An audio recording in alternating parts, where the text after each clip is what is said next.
I divorced at 58 after 31 years of marriage, and I do not regret a single day since. I am 74 years old now, and I have lived on my own for 16 good years.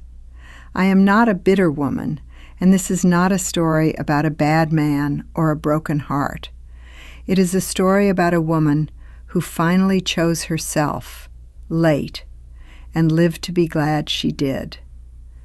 Everyone told me I was too old to start over, that a woman my age took what she was given.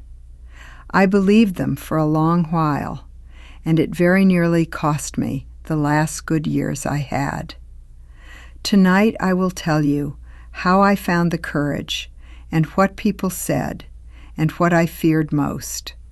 And I will tell you what turned out to be frightening, and what turned out to be pure freedom. So pour yourself something warm, and sit a while with an old woman as the evening comes down. If you are lying awake in a marriage gone quiet, then I am speaking straight to you tonight, honey. Let me tell you who is talking first, so you know these words were paid for the hard way. I am not a doctor, and I am not any kind of expert, and I never stood on a stage in my life. I am a woman who married young, raised 2 children, and kept a house for 31 years. I married Ray in the spring I turned 27, in a borrowed dress, sure of everything. He was not a cruel man. I want you to hear that plainly before I say one more word tonight. He never raised his hand, and he brought his paycheck home, and he mowed the lawn on Saturdays. If you are waiting for the part where he turns into a monster, there is no such part coming. And that, it turned out, was the hardest thing of all to explain to the people who asked me. Because you can leave a man who breaks your arm, and the whole town will hold the door for you. But leave a decent, quiet man at 58, and the town wants to know what is wrong with you. Ray and I did not fight. We simply stopped. Somewhere in the years, we stopped being 2 people. We became a schedule. His chair, my kitchen, his long silence, and my talking to fill it up. I cooked what he liked. I watched what he watched. I laughed when his brother told the old jokes. And little by little, without one loud moment, I set myself down somewhere and forgot the place. I could not have told you my own favorite color by the end. I only knew which ones were his. I had grown so good at being his wife that I had quite forgotten how to be a person at all. Here is the belief I carried for 31 years, the one this evening is going to take apart. I believed that a good woman stays, that love was mostly endurance, and leaving was failure. I believed that whatever I felt, I had made my promise young, and a promise was a promise. My mother stayed. Her mother stayed. Staying was the only respectable thing a woman ever did. So I stayed, and I called it loyalty, when much of it was only fear wearing a nice pressed dress. I was afraid of the talk. I was afraid of the money. I feared the cold other side of the bed. And most of all, I was afraid that without a husband, I would turn out to be nobody at all. That fear kept me in my seat for years after the marriage had quietly become an empty room. I will tell you what that cost me, so you can weigh it against whatever it is costing you. It cost me my 50s, which I spent shrinking myself down to fit a life that had stopped fitting. It cost me my own opinions, which I had traded away so cheaply I never noticed they were gone. It cost me my sleep and my good spirits and the bright, easy laugh I used to have as a girl. I would stand at the sink some evenings and not be able to name one thing I was living for. Not sad exactly, just gone, like a light left burning in a room nobody walked into anymore. And then came the ordinary Tuesday that changed the whole rest of my life, and I never saw it coming. There was no affair, no shouting, no thrown dish. There was only a question, asked very quietly. My daughter, grown and married by then, sat at my table and watched me clear his supper plate. She said, "Mama, are you happy?" And I opened my mouth to say yes, the way I always did, and nothing came out. For the first time in years, the easy lie simply would not come. I stood there with his plate in my hand, and the truth just sat down in the kitchen with us. I was not happy. I had not been happy in a very long time, and I was 58 years old. That night I lay in the dark on my own side, careful not to wake him, and I did the sums. I might have 20 more years, maybe 25, a whole other lifetime if I was lucky, and I could not stand the thought of spending it the way I had spent the last 10. It took me 8 more months to do anything, because courage does not come to you all at once. It comes the way morning comes, slow and gray at first, and then all at once the light is up.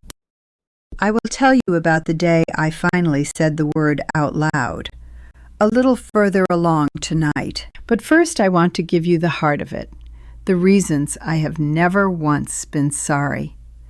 Because if you take nothing else from an old woman this evening, I want you to take these. There are 7 of them, and I earned each the slow way, and I will hand them over one by one. The first thing I do not regret is this. I got my own self back, and I did not know she was gone.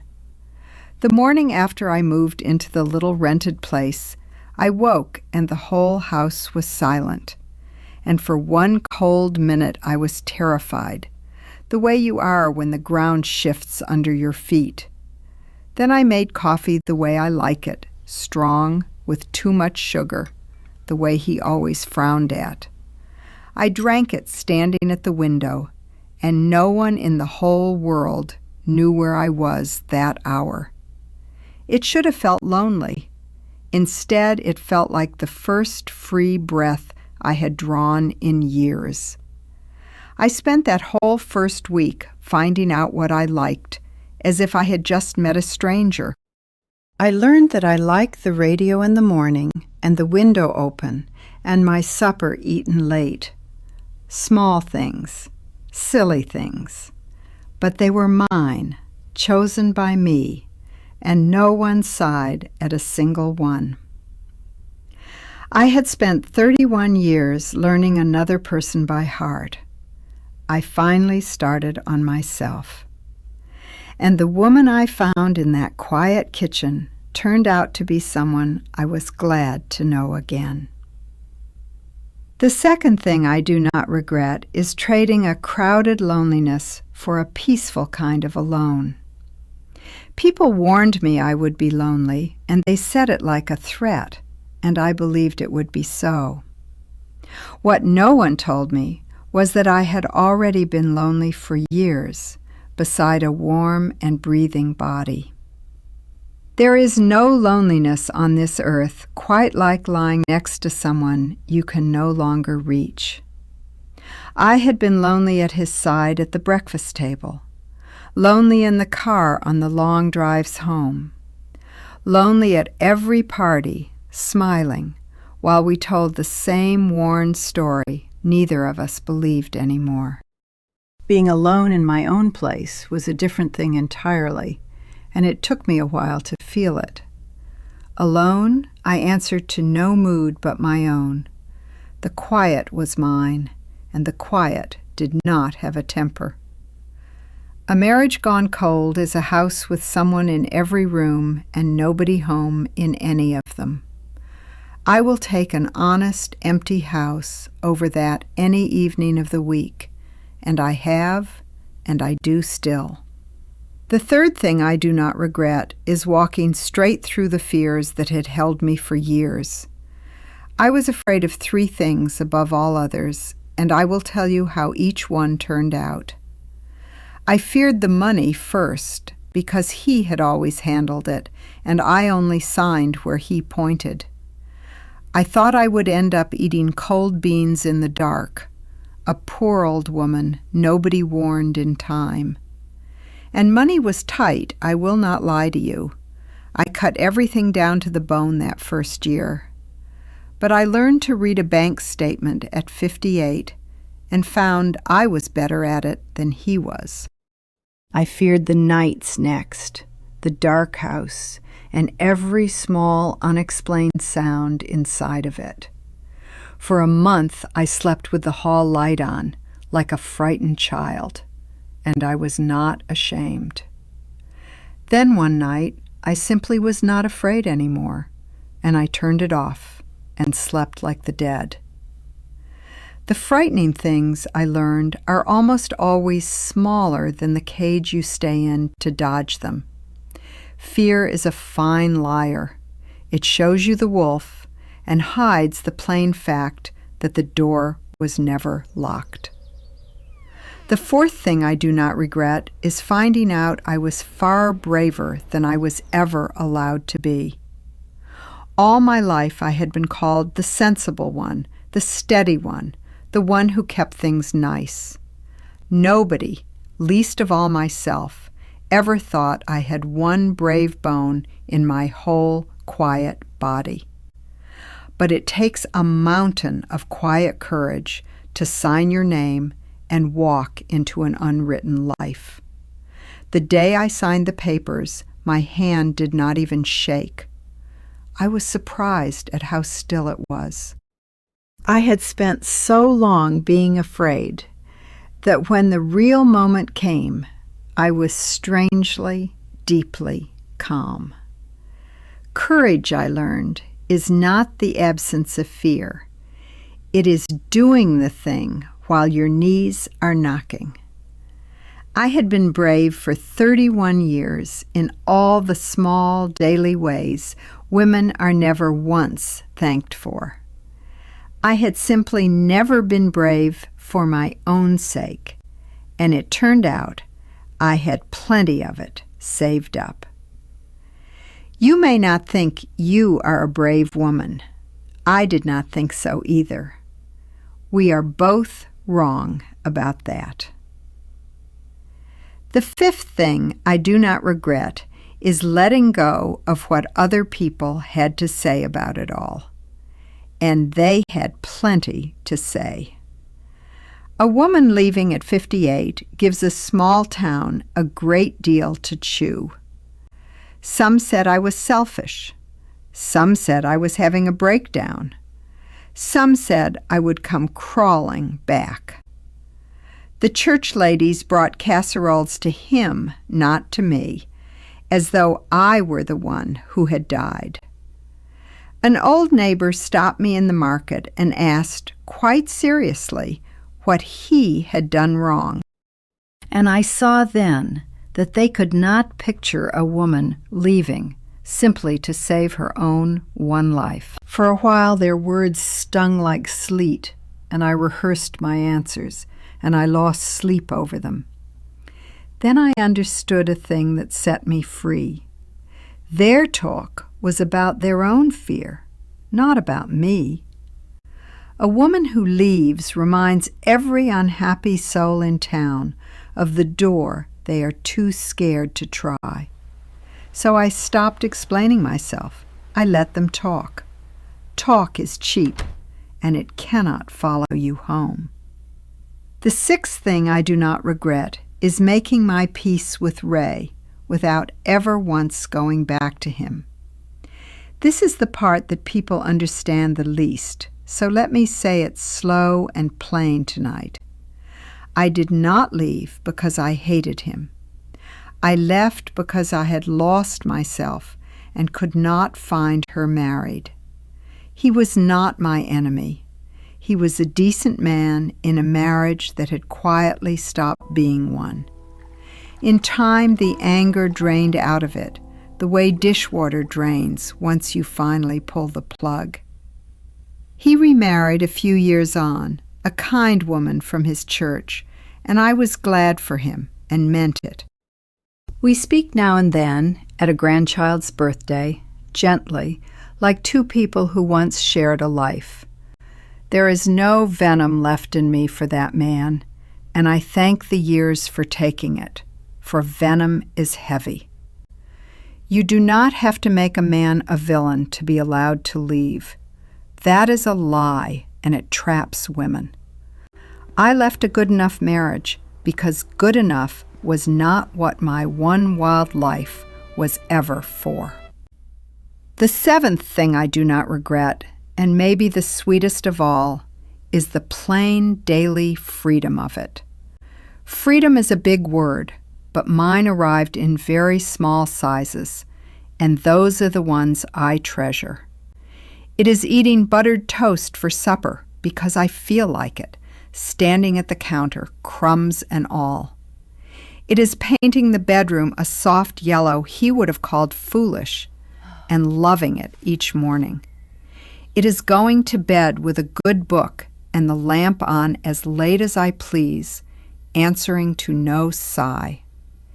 It is my own money in my own account, spent on my own small pleasures, without a word to anyone. It is the whole of a slow Sunday, with nothing in it at all but what I choose to put there. These are not grand freedoms. I did not sail around the world. I painted a wall, and I ate late. But after a life spent folding myself to fit, the smallest room of my own felt as wide as the sky. That is the seventh reason, and taken together, they are why I have never been sorry, not one day. 7 reasons, and not a single one of them is spite, and not one of them is about him at all. Every last one is about a woman getting to keep her own good life while there was still some time. Now let me come down out of the reasons and into the kitchen, where all of this really lived. Because a reason you cannot use is just a pretty word. I want to hand you the working tools. Let me tell you about the months before I left and how the courage came together bit by bit. First, there were the 8 long months I told you about, when I knew but could not yet move. In those months, I did one small, quiet thing. I opened a bank account that he did not know about. I put a little in it each week, from the grocery money, the way my grandmother once taught me. I did not know yet if I would go, but I wanted the choice to be mine, and choice costs money. That little account was not about greed. It was the first thing in years that was only mine. If you are where I once was, start there, quiet and small. A woman with her own few dollars can think. Then there came a day I told my children, which I had dreaded more than any other day of it. I sat them both down, grown as they were, and I said, I am going to leave your father. My son went very quiet, and I could see him rearranging his whole childhood behind his eyes. But my daughter, the one who had asked me if I was happy, reached across and took my hand. She said, Mama, I wondered when you would let yourself. And I wept right there at the table. Not every child will understand at first. Mine came around in their own time and their own way.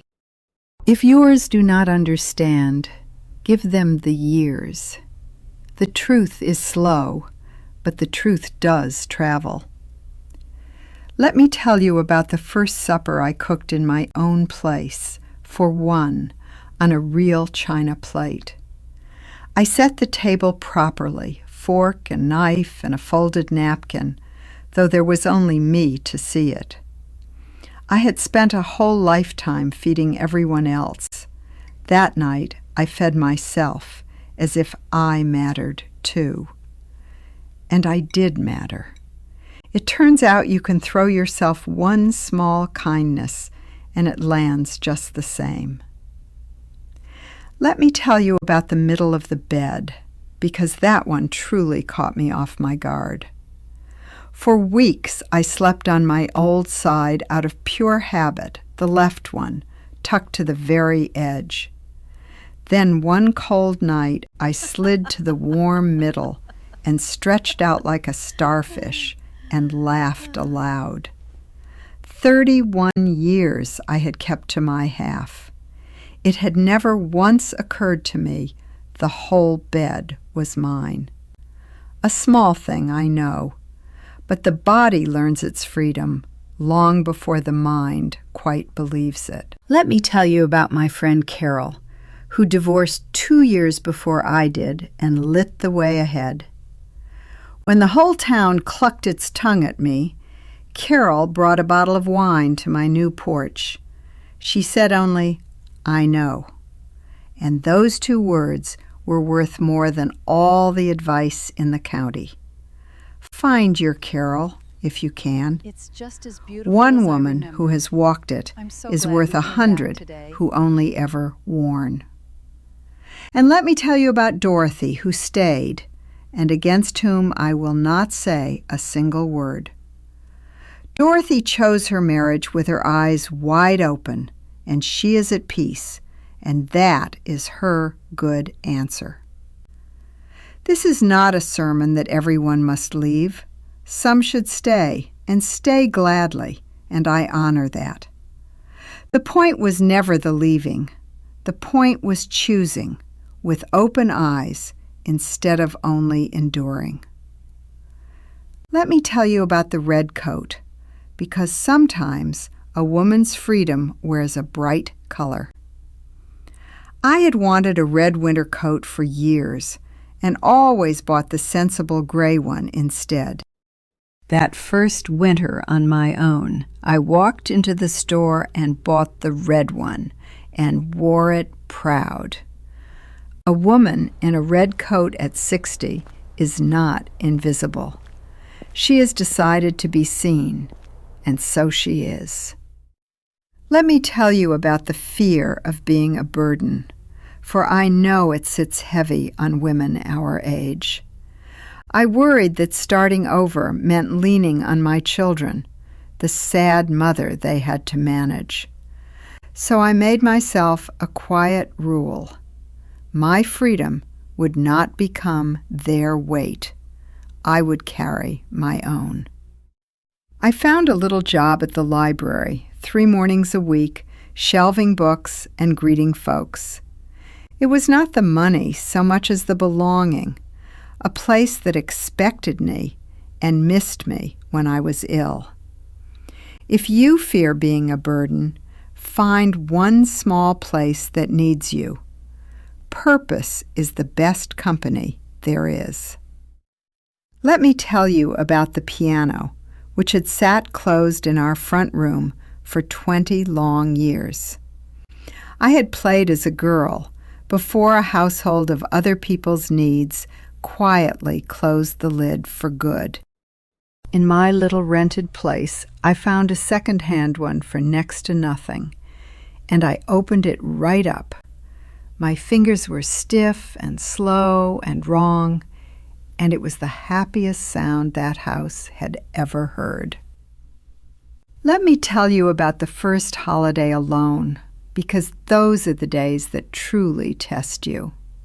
That first Christmas, I nearly lost my nerve and drove back, only for the warm, familiar noise of it. Instead, I asked 2 other women on their own to come, and we made too much food and told the truth. Now that odd little gathering is a tradition, and it holds more real warmth than my old holidays did. The hard days still come. I will not pretend they do not. But a hard day chosen beats an easy one endured. Let me tell you one more thing about money, since that is the fear I hear the very most from women. I never got rich, and I never once wanted to. And I have gone without a great many things since. But I learned that the fear of being poor kept me poorer in spirit than any small budget ever could. I keep a jar on the counter, and each week I drop in a few coins, and I call it my freedom jar. It is a foolish old habit, but it reminds me my own life was well worth the small going without. Let me tell you about the telephone and how it came to ring so differently once I was on my own. For years that phone had been a leash, ringing with things I owed and errands I had to run at once. Now when it rings, it is my daughter, calling only to talk, not a wife being summoned to a chore. We are closer now than we ever were, because she got to watch her mother choose her own way at last. A daughter learns more from what her mother does than from all the careful things she is told. Let me tell you about the little garden I planted behind the house, the first thing I grew alone. I put in tomatoes and beans and a bright row of marigolds, and I asked not one single soul's opinion. Some of it failed, and the rabbits took the rest, and I did not mind one bit because it was mine. There is a rare joy in a mistake that belongs entirely to you and costs no other person a thing. Now and then, in the lamplight, I think about what I would tell my younger self if I only could. If I could reach back to the girl of 40, tired and sure this was simply how a life must feel, I would take her worn hands and say, "You are allowed to want more than a roof and a routine." I would tell her that a quiet, good woman is still allowed one loud, brave act in a lifetime. I would tell her not to wait until 58 to ask the question my daughter had to ask for me. And this is for you now, whatever your age, watching this in a house that has gone very still. You do not have to be old, and you do not have to be leaving to need to hear a word of this. Maybe your marriage is good and only tired, and it needs your own two hands, not the front door. I am not here to hand you a suitcase.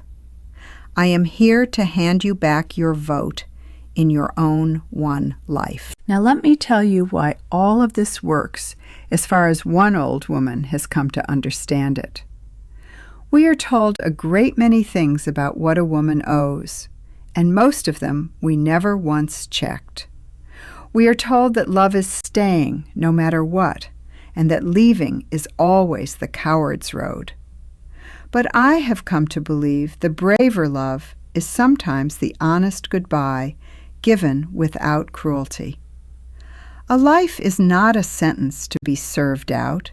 It is a gift, and it is short, and it is meant to be lived.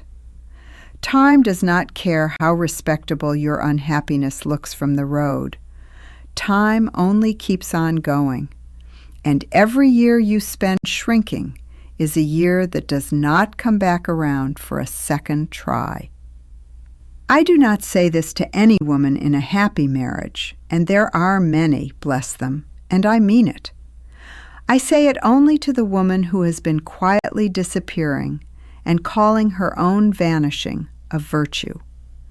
I am not speaking of anyone's health here, and I give no advice about the body or the mind. I speak only of the heart, and the heart keeps its own plain accounts, and they always come due. The heart knows the difference between a life you are living and one you are only waiting out.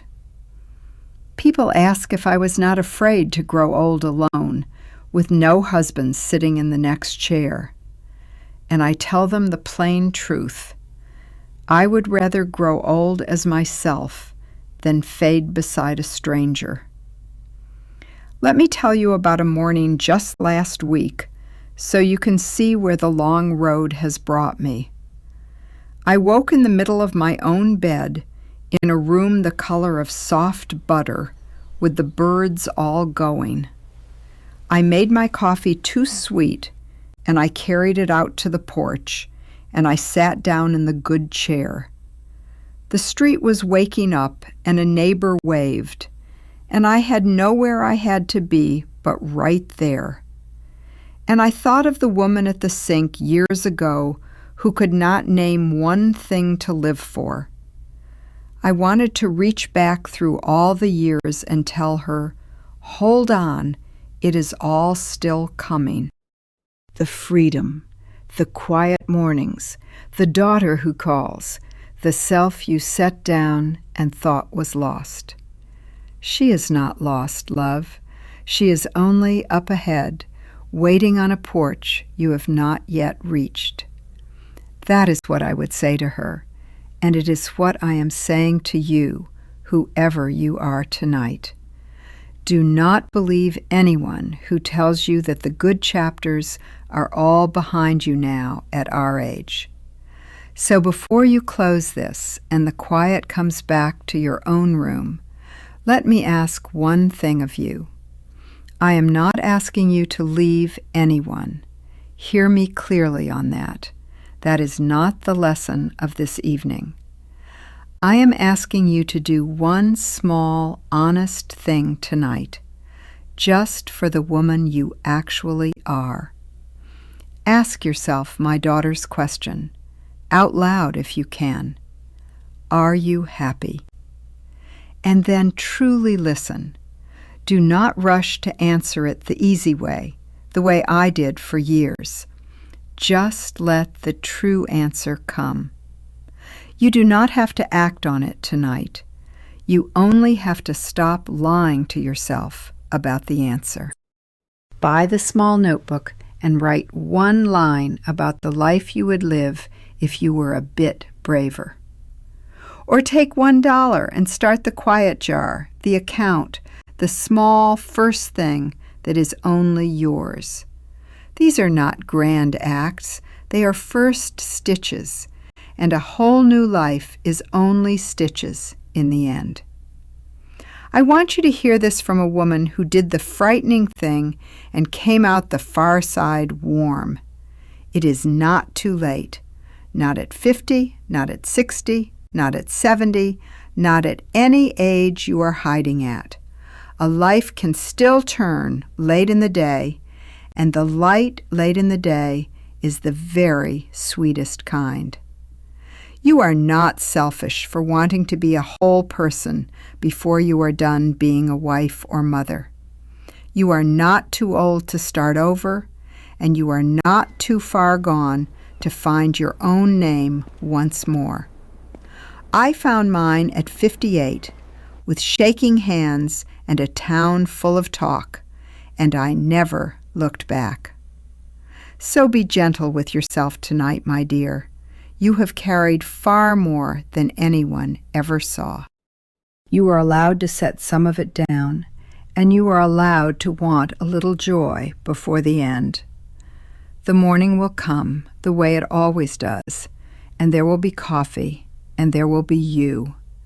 And you, it turns out, are more than enough to build a good life upon. You always, always were. If this old woman's voice has kept you good company tonight, then stay with me a little longer, subscribe, and sit with me again, for I am not yet finished handing over what these years have taught. Next time I want to tell you about my grown children and the day I stopped waiting by the phone, what I learned about a love that does not cling, and how I made my peace with the calls that never came. Until then, make your coffee just the way you like it, and open your own curtains to your own morning. And be kind to the woman in the mirror. She has come a very long way to reach this quiet evening. Good night.